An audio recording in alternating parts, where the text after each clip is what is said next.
အကိုကြီးကျုပ်လူတွေကိုတက်လိုက်တာအဒီကောင်ပဲဗျာ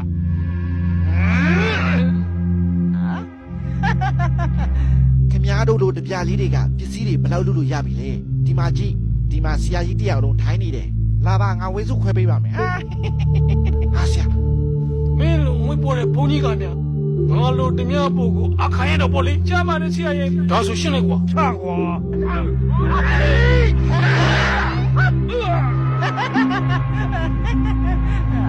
ဟာဒါမတူဟာဒီဘုန်းကြီးကောင်တော်မာတာပဲ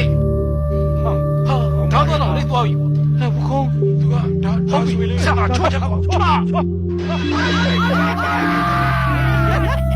င်တို့မောသားလို့ရှိရင်တော့ငါလိုဆရာကြီးရဲ့အလှဲ့ပဲ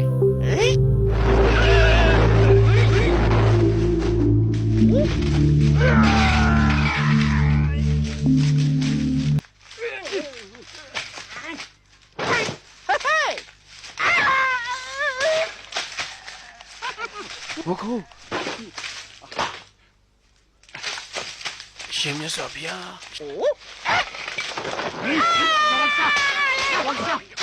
မင်းတိလေးစံကွာ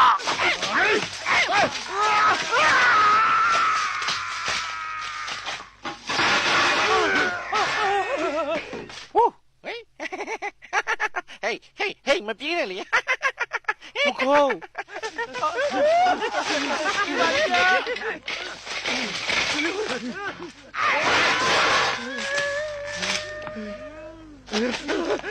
တက်ကိုချမ်းသာပြီးပါဗျာအသက်ကိုချမ်းသာပြီးပါခင်ဗျာတော်အသက်ကိုချမ်းသာပေးလိုက်သူ့ကိုမတိုက်ရဘူးဟုတ်ပြီ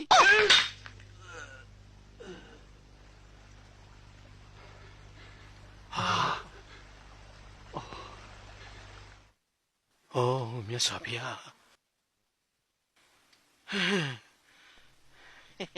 မင်းမှာအတိတရားမရှိဘူး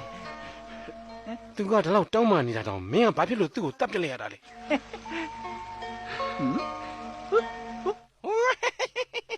ဆရာတော်ဒီလိုကောင်မျိုးကရိုက်လို့တောင်မလောက်ဘူးဆရာတော်ရဲ့ဒီလောင်လေးတွန်းလိုက်ရုံနဲ့သေသွားရော်တယ်ဗျာ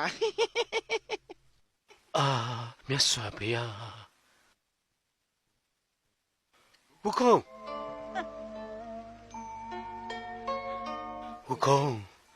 မင်းတော်ခက်တာပဲငါတို့ရဲ့ဗုဒ္ဓဘာသာတရားဟာမေတ္တာအပြည့်အဝရှိရတယ်မင်းကအကောင်းဆုံးမခွဲခြားပဲဘာဖြစ်လို့သူ့ကိုအခုလိုရဲရဲဆက်ဆက်တပ်ပြလိုက်ရတာလဲဟုတ်တယ်ကျွန်တော်တို့ကိုတပ်ပစ်လိုက်တယ်သူတို့ကလူဆိုးတွေပဲလေနောက်လူကောင်းတွေကိုထပ်ပြီးရန်ရှာကြအောင်ပါဒီမှာဘုကုန်းငါတို့ရဲ့ဗုဒ္ဓဘာသာသာသနာ့ဘောင်တဲကလူတွေကသေခြင်းတရားနဲ့ကြုံလာပြီးဆိုရင်တောင်မဲဆရာဘူးကွာအခုမင်းကတခါတည်းနဲ့အသက်6ချောင်းကိုဖျက်ဆီးပစ်လိုက်တယ်ဟောဒီမှာတပည့်ပြောပြမယ်လွန်ခဲ့တဲ့200ကျော်လောက်ကပန်းသီးတောင်မှာဘရင်လုံတော့ကလေဘယ်သူတွေကိုကျုပ်တတ်ခဲ့တယ်ဆိုတာကျုပ်ကိုကျုပ်တော့မမှတ်မိလောက်အောင်ပဲဆရာတော်လို့လာစုမဲ့သူတရားမှမရှိဘူးမင်းကအခုသာသနာ့ဘောင်ထဲမှာမဲထပ်ပြီးလူတက်လို့မရတော့ဘူး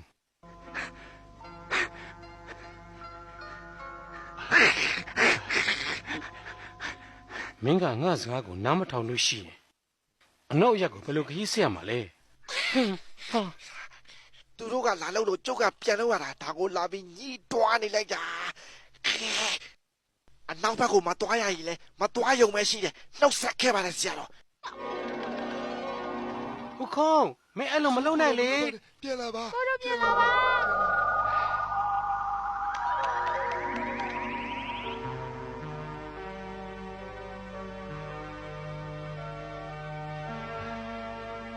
ကိုတော်ရဲ့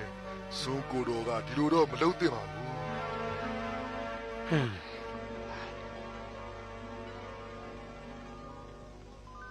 ကိုကြီးမတွေ့ရကြပြီနော်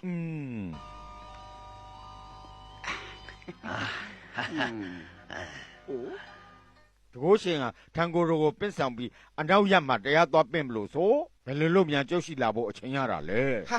တကယ်ကိုစိတ်ဆိုးဖို့ကောင်းတာဗျာလမ်းပါလေဓမြလေးနည်းနည်းလောက်ရိုက်တက်မိလိုက်ပါတယ်အဲ့ဒီလိုလောက်ရကောင်းမလားဆိုပြီးစူတိုက်ပူလိုက်တာဗျာမပြီးတော့ဘူး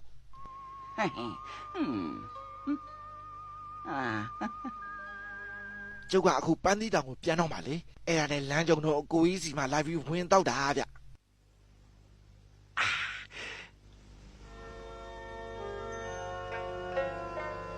ကိ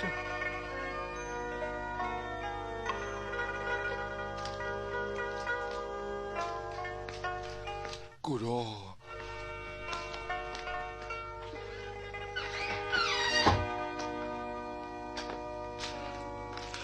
ကိုတော် ကဲတကားကြီး